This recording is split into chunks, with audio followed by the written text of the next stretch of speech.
当解放军歼20升空，歼50传言成真，从近距离的缠斗到电战主导，现代空战已是体系对抗。中华民国空军应该如何迎战下一代的空优威胁？各位观众朋友，大家好，欢迎收看施孝瑋的军武大观，我是施孝瑋。每周二晚上8点，请荧幕前的观众朋友要我们订阅、按赞、分享、开小铃铛，最重要要帮我们抖内啦！现代空战不再是单打独斗，而是系统对系统。如果今天中华民国空军以 F-16CD、F-16V 为主的这个战机，面对着解放军空军过去一路从歼7到未来可能的歼50这样高低搭配的机群，请问我们中华民国空军有哪些系统化的手段能够有效的延缓、牵制，甚至于反制呢？其实的确，我们看到未来的这个空战对台湾方面来讲，的确是越来越困难，压力会越来越大。因为现在中国大陆它整个解放军空军发展的这样一个过程，以及它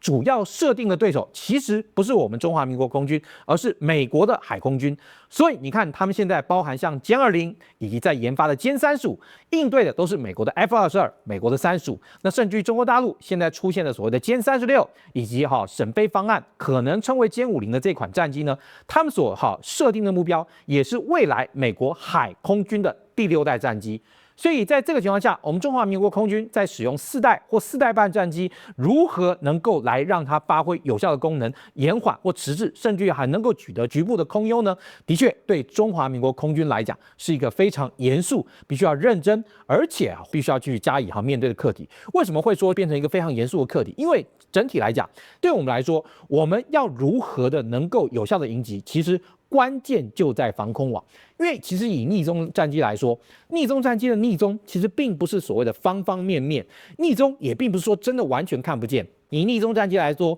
再怎么样，其实你的 Mark 1，也就是眼球Mark 1的这个巡标器还是看得到。但是当然，如果说真的你跟逆中战机打，你要 Mark 1眼球的这个巡标器才看得到的话，对不起，那也太慢了。所以这个时候，原本所谓的逆中战机的概念，就是呢，原本你可能500公里看到它，对不起，但它透过它的气动力的逆中外形以及各种的这个逆中设施，让你对不起，可能缩到50甚至于35公里才看得到。而50跟35公里这种距离，你即便能够看到它如果飞机接近音速或甚至于超音速的话，对不起，当你开始进行一系列的反制作为的时候，砰，它已经从你头上通过，你的最重要的目标也都已经被对方攻击了。所以在这个情况下，那我们必须要如何的有效反制对方呢？其实关键在于说在作战时，特别是对空作战时的整体的防空网的完整。如果今天两岸之间一旦真的发生了军事冲突的话，你千万不要觉得我们的防空网依然能够保存如初，那是不可能的事情。对方一定会在第一时间之内对我们这种重要的防空雷达系统进行精准打击，也就是说，它会包含对像松山、乐山还有南大武山的这些固定的雷达站呢，发动非常密集的这个飞弹攻击，让它能够在短期内失去效用。所以对我们来说，我们的有效的防空网就必须要依靠在空中的预警机，然后海面的基德舰，还有地面上的机动式的这种预警雷达，然后持续的对空搜索，然后呢，再透过战术资料链把这些资料链链接起来，然后再透过放置在各地不同位置的被动接收器，然后把这些被动接收器完全用战术资料链链接起来以后，在空中找到哪一些是最有可能是敌方逆中战机目标，那这时候再由空军的战机朝向这些小的方位去做精准的这样一个搜索，这个时候你才有一个能够比较大的希望找到对方的逆中战机，而且对它加以拦截跟攻击。这是未来我们其实在整个体系化作战之中万流不改其中，这一定是我们用来迎击的一个主要的方向。所以对我们中华民国空军来讲，或者说对我们的防空系统来讲，最重要的就是当我们遭到对方的第一击之后，如何最大程度的保持住台湾包含像空中预警机地面机动雷达各种的这种防空雷达，还有海上的这些像类似像基德舰，或甚至于未来如果可能我们有神盾舰的话，那这个时候神盾舰也会作为这个水面防空网的一个重要的搜索平台。所以借由在第一击之后依然能够运作的防空网，其实才会是我们应对到对方的这样的逆中战机还能够继续作战中的一个非常重要的元素。如果这些所谓的防空网都被摧毁的话，话，那这个时候我们就没有办法利用包含像长程的防空飞弹以及用战机所发射中程导引的空对空飞弹，以及呢地面发射的区域防空飞弹跟战机的缠斗飞弹，这些你大概都没有办法对敌方进行有效的拦截，因为这些都依靠你能够运作完整或者说还能够运作的防空系统，才有办法能够提出预警跟指挥你的战机到这个位置上进行攻击。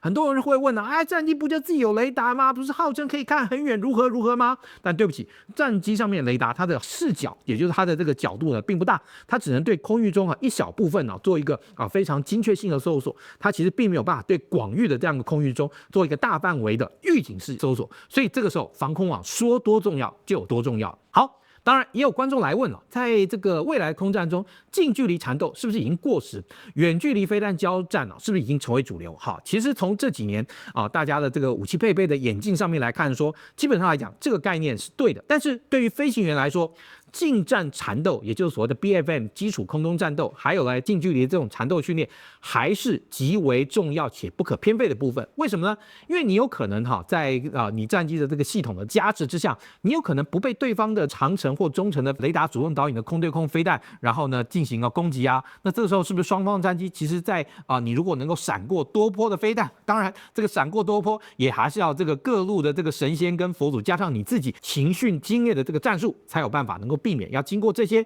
你如果都还能够留下来谈成的话，那这个时候你跟对方还是有机会打上这种所谓缠斗空战。所以对于一个飞行员来讲，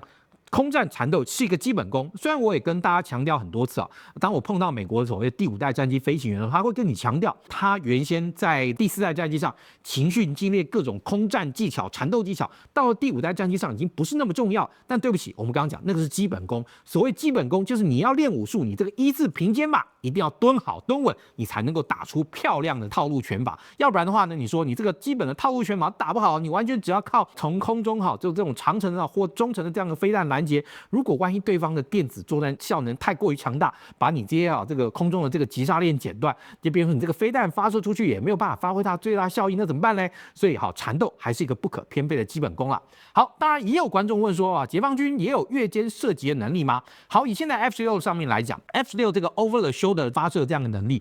目前的确是AIM-9X 的这个飞弹目前暂时所独有。那你说中国大陆它未来会不会发展出也具有越肩射击的这样一个空对空飞弹？以目前解放军的飞弹的发展的这个历程来看，它从霹雳15到霹雳17，它强调的是什么？它是强调在它的视距外透过 A 射B 导的方式，相比起 A 射 B 导，什么是 A 射 B 导？以中国大陆来说，它跟它的这个可能的未来对手美国以及包含美国的盟邦，它都有一定的这样的距离。所以在有一定的距离，而且当对手已经是成为这种所谓的系统化空战的时候呢，那这个时候解放军他所要想到就是如何去击杀对手系统中最重要的单元。所以你可以看到，他开发了一系列的这种长程的空对空飞弹有号称射程200公里的霹雳15，然后甚至于号称射程比200公里更长的霹雳17，也就是霹雳15跟霹雳17这种东西都是射程超过200公里，专门打对方这个预警机或空中加油机这种非常重要的具战略价值的目标。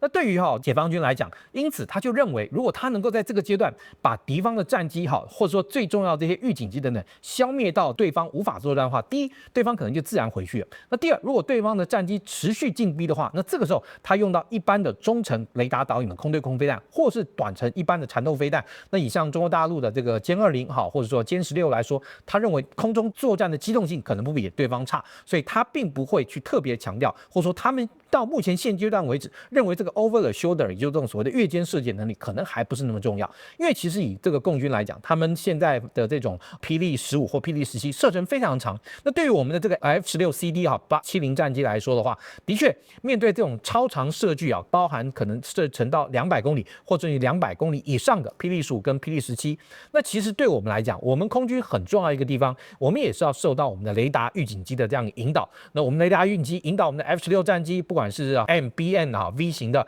或是 F16 CD Block 70的，都需要依靠我们的预警机的引导，才能够去顺利的迎击对方。那这时候最重要，当然我们讲霹雳15、霹雳17，它的最高的这个目标或最重要目标就是我们这些预警机为主。那我们的预警机，那我们的战机就必须要依靠我们的电战系统，才能够为我们的这个预警机能够提供足够的空中防护。或者如果说今天我们的电战系统侦测到对方发射了如霹雳15、霹雳17这种长距离的空对空飞弹的时候，那以预警机来说，它就必须要设法将自己的雷达关机，然后进入辐射静默的这样的过程，然后去设法逃掉。因为其实像以这个预警机来说，虽然平常我们看到它要能够把战场情报收集的完好，平飞好是或者说飞稳对他来说非常重要，但其实像这个预警机来说，它也是具有这个大机动的这样一个能力的。也就是说，如果碰到对方用空对空飞弹来攻击它的话，它也必须要在有采取有效自卫措施。所以对于它来讲，飞行员训练中也有这种进行这种大机力回旋躲避的这些科目在里面。那当然，如果说共军未来以歼20作为所谓的空战节点，搭配像歼10C 无人僚机协同作战，它其实是不是已经构成了空中系统作战的这样的雏形？其实我们看到今天中国大陆它由于本身自己本身的这个无人机的工业，在这个世界上来讲，可以说是一个非常完整。所以就是说，它未来你看到中国大陆，它其实现在开始已经在研究如何透过这种所谓的中程僚机战机来担任它这个歼20的这个战机的这个中程僚机，去扩大以及这个增加它所能够打击的空中跟地面目标。其实这对它来说是已经在做事情，这也是我们必须要去注意到的。也就是说，未来你面对到中国大陆的这个空军，它绝对不仅仅只是传统的单一的这个战机可能歼20或歼10或歼16。对付你的 F16，或对付你的幻象，或对付你的 FCK-1 经国战机，而是未来它的这个歼20战机呢，它一定会以一个系统作战的方式，透过资料共享、网络作战的这样的方式呢，去在空中进行联网。在空中进行联网之后呢，才能够将自己的战力加大，而且呢加成，然后对我们才会形成最大的威胁。那同样对我们来讲，我们要能够有效的迎击对方的空中的这个系统化，首先其实可能很重要的是，我们必须要找出如何把对方这个整个击杀链，英文叫 kill chain 能够把它剪断。像以它的 kill chain 的这个构成的过程中呢，它能空警500空警600或是它的空警3000，侦测到我方的这个飞机之后呢，然后把我方的飞机的这个资料告诉他的这些空载的这些战机携带飞弹这些战机，然后由这些机载的战机发射机载的飞弹以后，然后这些空警3000、空警500、空警600会透过这架战机去导引这颗飞弹。那我们就要如何去找出在这中找出导引的这些这个资料链这样一个无线电波，设法干扰它，或设法让它失去效用。这个对我们来讲，我们的这个战机其实未来是我们的这个整体的我们的系统作战中需要去努力的这样一个方向。那当然，像 F16战机我们现在的 F16性能提升后的这个 F16AM BMV 跟未来将要交机的 F16 Block 70战机，它基本上来讲，它还不是属于5代战机，因为它本身没有逆踪的能力。5代战机它需要包含像逆踪的这个气动力外形、超音速巡航能力，还有高机动性。高机动性 F16有了，但是对不起，超音速巡航跟逆踪外形，这个时候我们的 F16并不具备。那这个时候，解放军未来投入歼50等6代机，那在性能上面临到了这个差距。当然，一开始就跟大家讲，我们面临到的差距会越来越大，而且对于空军的压力会越来越深，这是事实。所以呢，这个时候对于我们的空军来说，我们就更需要去进行这种所谓的战场经营，也就是说，在我们现已知一定会被攻击的雷达地面站台之外，如何能够让机动的防空雷达能够去寻找到持续的发射电波，然后透过各个不同的角度、不同的被动接收机去接受这些雷达发射电波所产生的回波，然后呢，借由战术资料链去串联以后，去找出空域中哪些可能是具有威胁性的目标在上面，然后加以拦截。这个是对于我们空战来讲未来可能要如何持续下去空战中的非常重要的部分。当然不可否认逆踪对于我们这种并不具备逆踪战机的这样的空军来说，它会是形成一个优势，但这个优势也并不代表我们完全无计可施。至少现在我们的 F16性能的雷达上面来讲，还有电站性能上面来说，的确跟过去的 F16战机来说有非常大的精进。那我们就必须要掌握我们自己装备的优点去努力的搜寻对方的这个各种辐射源，透过我们未来战机上的这个电站系统去建立这个数位射频资料库，然后在真正实战的时候迅速比对出